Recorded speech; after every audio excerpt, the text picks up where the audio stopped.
Hello दोस्तों, स्वागत है आपका हमारे YouTube चैनल एक और किस्सा में। आज जो कहानी हम आपको सुनाने जा रहे हैं वो बहुत ही ज्ञानवर्धक एवं शिक्षाप्रद है। कहानी का शीर्षक है भविष्य बताने वाले पंडित जी। एक गांव में एक पंडित जी रहते थे। उनके पिता ऊंचे विद्वान थे, किंतु उनके पुत्र अधिक पढ़े लिखे नहीं थे।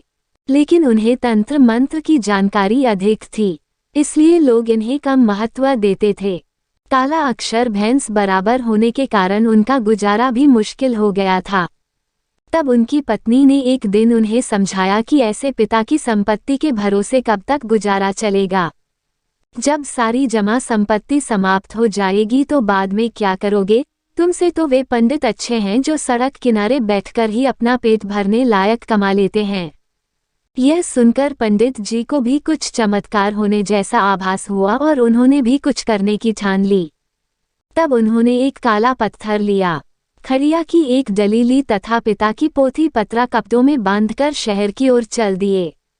शहर में पहुंचकर पंडित जी सड़क के किनारे पर बैठ गए और काले पत्थर पर खड़िया से आड़ी तिरछी रेखाएं बनाने लगे तथा ऊपर को मुंह करके बड़बड़ाते हुए राह चलते हुए लोगों को उनका भविष्य बताने लगे। उनकी बातें धूल में नाव का काम करने लगीं। कुछ बातें सही भी होने लगीं। फलस्वरूप पंडित जी सारे शहर में प्रसिद्ध हो गए। दूर दूर से लोग अपनी समस्याएं लेकर उनके पास आने लगे।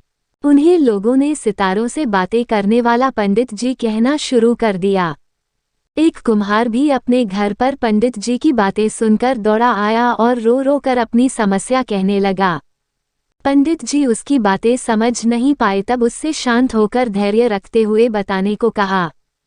कुम्हार ने रोते हुए कहा कि पंडित जी, मेरा गधा खो गया है, 1 सप्ताह से मिल नहीं रहा है। पंडित जी को एक दिन पहले एक किसान ने बताया था कि मेरे खेत के अंधे कुएं में एक गधा खड़ा है, अगर मर गया तो पाप पड़ेगा, इससे छुटकारे का उपाय बताएं।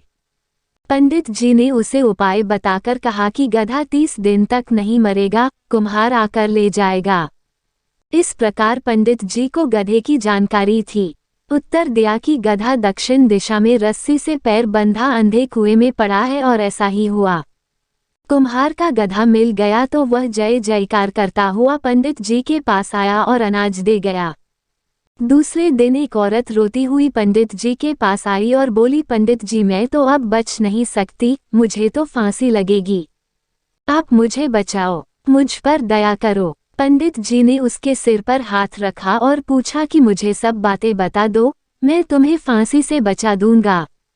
उस औरत ने कहा, पंडित जी, सामने दूर राजा के सिपाही खड़े हैं, वे आपसे राजा की अंगूठी के बारे में पूछेंगे, आप उन्हें बता देंगे मैं मारी जाऊंगी। अंगूठी मैंने चुराई है। पंडित जी ने कहा, पगली, तुरंत जाकर अंगूठी पानी की टंकी में डाल दे, मैं तेरी फांसी बचा दूंगा। औरत ने ऐसा ही किया और भागकर चली गई। जब राजा के सिपाही आए तो पंडित जी देर तक कुछ नहीं बोले और सिपाहियों को बैठा रखा ताकि औरत टंकी में अंगूठी को डाल आए। जब औरत ने पंडित जी से लौटकर बताया कि काम हो गया, तब पंडित जी ने ऊपर सितारों को निहारा, उनसे बातें करते रहे और तब बोले कि जाओ, राजा को बता देना कि अंगूठी चोरी नहीं हुई है, किसी ने पानी की टंकी में डाल दी है, गुस्ल खाने की टंकी में देखा जाए।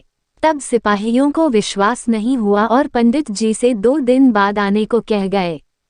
2 दिन बाद राजा के सिपाही पंडित जी के पास आए और उन्हें राजा के पास ले गए।